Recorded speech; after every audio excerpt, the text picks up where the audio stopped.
Hi friends, எல்லாரும் நல்லா இருக்கீங்கன்னு நினைக்கிறேன். இன்னைக்கு நம்ம ரெசிபியில் ஒரு கேரளா ஸ்பெஷல் ஐட்டம் பார்க்க போகிறோம். நாம் ஆல்வள்ளி கிழங்கு அப்படின்னு சொல்லுவோம் இல்லையா, அதுதான் அவங்க கப்ப கிழங்கு இல்லைன்னா கொள்ளிக்கிழங்கு அப்படின்னு சொல்லுவாங்க. ஸோ அந்த கப்பை வித் ஒரு நாட்டுக்கோழி குழம்பு, அதுதான் இன்னைக்கு நம்ம பார்க்க போகிறோம். ஸோ வாங்க பார்க்கலாம். எப்பயும் கடைசியில் சொல்கிற ஒரு விஷயத்த நான் இப்பயே சொல்கிறேன். என் சேனல் இன்னும் கூட சப்ஸ்கிரைப் பண்ணாமல் இருந்தீங்கன்னா ப்ளீஸ் இப்போவே சப்ஸ்கிரைப் பண்ணிடுங்களேன். அந்த கிழங்குக்கு மேலே இருக்கிற தோலெல்லாம் ரிமூவ் பண்ணியாச்சு, கழுவிட்டு இப்போ நல்லா தின் ஸ்லைசஸாக கட் பண்ணணும்.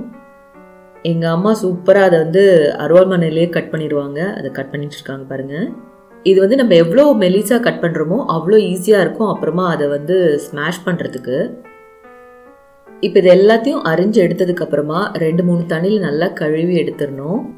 அதுக்கப்புறமா ஒரு பானையில் போட்டு அது வேகிறதுக்கு அளவுக்கு தண்ணியை ஊற்றி அடுப்பில் மூடி வச்சிடலாம். இது சில பேர் லாஸ்ட் ஸ்டேஜில் தான் உப்பு சேர்ப்பாங்க. ஆனால் நான் இது வெந்து வரும் இல்லையா, அதுக்கப்புறமாவே கொஞ்சம் உப்பு போட்டுருவேன். ஏன்னா கிழங்குக்குள்ளெல்லாம் அப்போ தான் நல்லா உப்பு பிடிக்கும் அப்படின்னு சொல்லிட்டு. ஸோ அது எப்படி வேணால் நீங்கள் எடுத்துக்கலாம். இது வேகிறதுக்குள்ளே இதுக்கு தேவையான ஒரு பேஸ்ட் மாதிரி ஒன்று அரைச்சி எடுக்கணும், தேங்காய்லாம் போட்டு. அது எப்படின்னு பார்த்துட்டு வந்துடலாம். அதுக்கு முதல்ல ஒரு 7-8 பல் பூண்டு தேவை. இது கிழங்கு ஐட்டம்ங்கிறதுனால பூண்டு கொஞ்சம் நிறைய போட்டுக்கிறது நல்லது இல்லையா, பட் ஓவராக போட்டால் ஸ்மெல்லும் வர ஆரம்பிச்சிடும். ஸோ அதனால் ஒரு 8-10 பூண்டு போதும். அதுக்கப்புறமா ஜீரகம். இப்போ தேங்காய் சேர்க்கறது இப்போ கிட்டத்தட்ட 1 மூடி தேங்காய் இருக்குது இதில். இந்த கப்பைக்கு தேங்காய் எவ்வளோக்கு நிறைய சேர்க்குறோமோ அவ்வளோ டேஸ்ட்டாக இருக்கும்.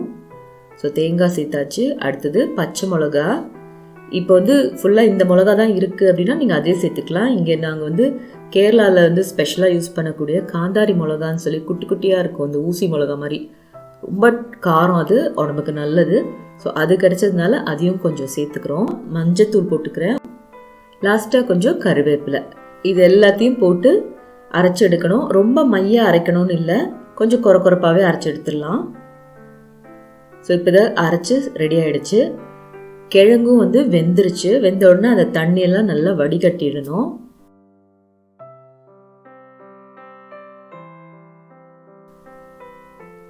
இப்போ கிழங்கு வடிகட்டி எடுத்தாச்சு. அதை மறுபடியும் அடுப்பில் சிம்மில் வச்சுட்டு அரைச்சி தேங்காய் அதுக்கு உள்ளே போட்டு, அதுக்கப்புறம் சைடில் இருக்கிற அந்த கிழங்கு எல்லாத்தையும் கொஞ்சம் அது மேலால் அப்படி மூடின மாதிரி, அதாவது அதோட சூடு இருக்கு இல்லையா, அது கீழேருந்து அடுப்பு சூடும் வரும். இது ஏற்கனவே வெந்து அந்த கிழங்கு சூடோடு இருக்கிறதுனால உள்ளுக்குள்ளே போட்டு அந்த தேங்காய் இந்த சூடுலேயே அப்படி வெந்துடணும். அதுதான் கான்செப்டு. அதுக்கு தான் இப்படி பண்ணுறோம். இதில் கொஞ்சம் நல்லா ஃப்ரெஷ்ஷான கருவேப்பிலையும் சேர்த்துக்கிறேன். இப்படி பண்ணிவிட்டு மூடி போட்டு ஜஸ்ட் ஒரு ஃபியூ மினிட்ஸ் அது சிம்மிலே வச்சுருந்தா போதும். ஏன்னா தண்ணி கிடையாது இல்லையா, அதனால ரொம்ப ஃபுல்லாக வச்சோன்னா அடி பிடிக்க ஆரம்பிச்சிடும். கவனமாக இப்போ பார்த்துக்கணும். இப்போ என்ன பண்ணணும்னா, இதை நல்லா டைட்டாக பிடிச்சிக்கிட்டு ஒரு மத்து இல்லைன்னா நல்ல ஒரு துடுப்புன்னு சொல்லுவாங்களா, அந்த மாதிரி ஏதாவது. இது எதுவுமே இல்லைன்னா ஸ்டீல் ஜல்லி கரண்டி, அந்த மாதிரி நல்லா ஸ்ட்ராங்காக இருக்கிற ஏதாவது கரண்டியோட பின்பக்கத்தால் அப்படி கூட நம்ம இதை மேஷ் பண்ணிக்கலாம். நல்லா அந்த தேங்காவும் கிழங்கும் சேர்த்து நல்லா சேர்த்து விட்டு நம்ம குழைக்கணும். லாஸ்ட்டாக அது எல்லாமா சேர்ந்து கிட்டத்தட்ட நம்ம இதை களி கிண்டுவோம் பார்த்தீங்களா, அந்த மாதிரி ஒரு கன்சிஸ்டன்சி வந்துடும், நல்லா திக்காக வந்துடும். ஸோ இப்போ அதை அழகாக மூடி எடுத்து வச்சுட்டு அடுத்தது இதுக்கான சிக்கன் குழம்புக்கு போயிட வேண்டியதான். இந்த குழம்புக்கு தேங்காய் எண்ணெய் தான் யூஸ் பண்ணியிருக்கேன். உங்களுக்கே தெரியும், கேரளா ஸ்டைல் அப்படின்னாலே அது தேங்காய் எண்ணெய் இல்லாமல் இருக்காது. ஸோ இந்த குழம்புக்கும் நான் தேங்காய் எண்ணெய் ஊற்றிருக்கேன். எண்ணெய் சூடானதும் கொஞ்சம் கடுகு போட்டு பொரிச்சுக்கலாம். கடுகு நல்லா பொரிஞ்சு வரும்போது சின்ன வெங்காயம் உரித்து சின்னதாக கட் பண்ணி வச்சுருக்கிறது சேர்த்துக்கிறேன். இதுக்கு சின்ன வெங்காயம் தான் டேஸ்ட்டாக இருக்கும். கொஞ்சம் நிறையாவே போட்டுக்கலாம், அப்போ தான் அந்த கிரேவி நிறைய கிடைக்கும். இல்லைன்னா ரொம்ப தண்ணியாக இருக்க மாதிரி இருக்கும்.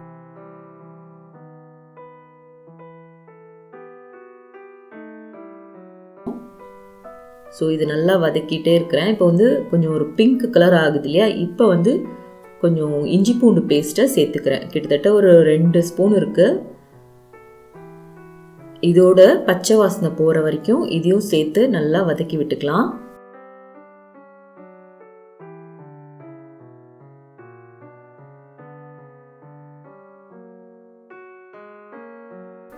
இப்போ இதுவும் நல்லா வதங்கிருச்சு.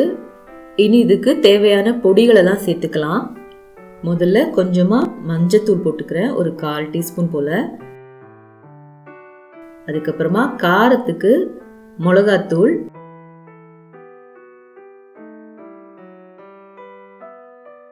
அடுத்தது மல்லித்தூள் சேர்த்துக்கிறேன். அடுத்தது இப்போ சிக்கன் மசாலா ஆட் பண்ணிக்கலாம். அது நம்ம வீட்டில் பொடிச்சதாக இருந்தாலும் சரி, இல்லை வெளியிலேருந்து நீங்கள் கடையில் வாங்குகிற சிக்கன் மசாலா பவுடர் எதாக இருந்தாலும், எந்த பிராண்டாக இருந்தாலும் ஓகே, அது தேவையான அளவுக்கு போட்டுக்கலாம். இது அத்தனையுமே போடும்போது அடுப்பை சிம்மில் வைக்க மறந்துடக்கூடாது, இல்லைனா போட போட கறிய ஆரம்பிச்சிடும். ஸோ அடுப்பு நல்லா சிம்மில் வச்சுட்டு தான் நான் இதை போட்டிருக்கேன். இப்போ இது எல்லாத்தையுமே சேர்த்து நம்ம கொஞ்சம் வதக்கி விடணும். இந்த பொடிகளோட பச்சை வாசனை போகிற அளவுக்கு கொஞ்சம் வதக்கி விட்டுக்கலாம்.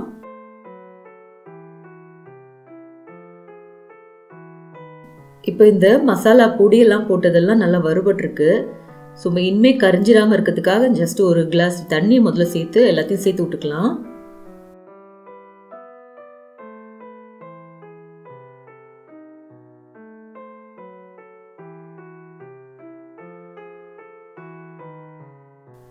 அடுத்தது இப்போ இந்த குழம்புக்கு தேவையான அளவுக்கு உப்பு சேர்க்குறேன். இன்னும் ஒரு 2 கிளாஸ் தண்ணி கூட சேர்த்துக்கிட்டு மிக்ஸ் பண்ணி விட்டுக்கிறேன்.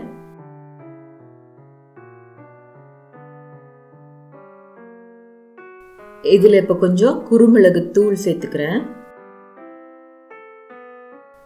இந்த தண்ணி கூட இன்னும் லிக்விடாக வேணும் கறி அப்படின்னா நீங்கள் கொஞ்சம் தண்ணி சேர்த்துக்கலாம்.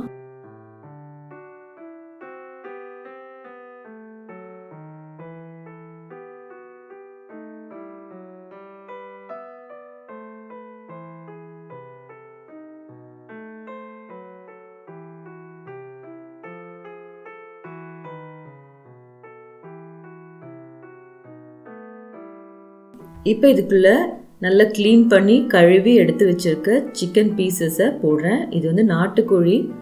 பொதுவாக நாட்டுக்கோழி குழம்புக்கு நம்ம எடுக்கும்போது அது ஸ்கின்னோடு எடுத்தோன்னா ரொம்ப டேஸ்ட்டாக இருக்கும்.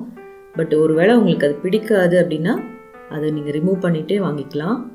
பட் அதோட போடுறது தான் சூப்பர் டேஸ்ட்டு.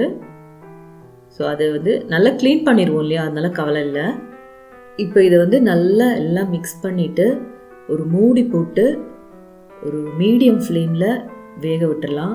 இதை நம்ம கோழி வாங்கும் போதே கொஞ்சம் சாஃப்டாக சின்னதாக பார்த்து வாங்கணுன்னா சாஃப்டாக இருக்கும். ரொம்ப முத்துனதாக பெருசாக வாங்கினா தான் வேகிறதுக்கு டைம் எடுக்கும், குக்கர்லாம் போட வேண்டியிருக்கும். அப்படி இல்லாமல் நல்லா சாஃப்டான அந்த கோழி வாங்கினோன்னா இந்த மாதிரி மசாலாலேயே சேர்த்து ஒரு மீடியம் ஃப்ளேமில் நம்ம கடாயிலேயே நம்ம அதை வேக வச்சு எடுத்தோன்னா ரொம்ப ரொம்ப டேஸ்ட்டாக வரும். நடுநடுவில் அந்த மூடியை திறந்துட்டு கொஞ்சம் கிளறி விட்டுக்கணும், இல்லைன்னா அடி பிடிச்சிரும். இப்போ மறுபடியும் மூடி போட்டு வேக விட்டுறேன்.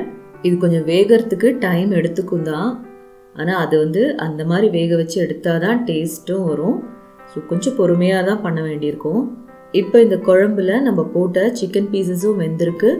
குழம்போட அந்த கன்சிஸ்டன்சியும் கரெக்டாக இருக்குது. ரொம்ப தண்ணியாகவும் இல்லாமல் ரொம்ப கட்டியும் இல்லாமல் கரெக்டாக இருக்குது. இப்போ அடுப்பு ஆஃப் பண்ணிவிட்டு கொஞ்சம் தேங்காய் எண்ணெய் அதை ஒரு 2 ஸ்பூன் போல் இதில் ஊற்றிட்டு நல்லா பச்சை கருவேப்பிலையை உருவி இது மேலே போட்டு அப்படியே மூடி வச்சிட வேண்டியதுதான். நல்லா அந்த டேஸ்ட், அந்த ஸ்மெல்லெல்லாம் அதில் நல்லா இறங்கிடும். அதுக்கப்புறமா நம்ம எடுத்து செஞ்சு வச்ச கப்பக்கிழங்கும் இந்த சிக்கன் குழம்பும் போட்டு சுட சுட சாப்பிட்டா செம்ம டேஸ்ட்டாக இருக்கும். அதுலேயும் வாழை இலை கிடச்சிதுன்னா தயவு செய்து அதில் போட்டு சாப்பிட்டு பாருங்கள். எனக்கு இங்கே கிடைக்கல, வேறு வழி இல்லை, எப்படியோ சாப்பிட்ணும், சரி பிளேட்லேயே சாப்பிட்டுடுறேன். ஆனால் வாழை இலையில் சாப்பிட்டா செம்ம டேஸ்ட்டாக இருக்கும். ஸோ இது நீங்கள் ட்ரை பண்ணி பாருங்கள். உங்களுக்கு இந்த வீடியோ பிடிச்சிருந்தா கண்டிப்பாக ஷேர் பண்ணுங்கள், லைக் பண்ணுங்கள். இன்னும் கூட சப்ஸ்கிரைப் பண்ணனா ப்ளீஸ் சப்ஸ்கிரைப் பண்ணுங்கள். நம்ம இன்னொரு வீடியோவில் சந்திக்கிற வரைக்கும் டாடா பை பாய்.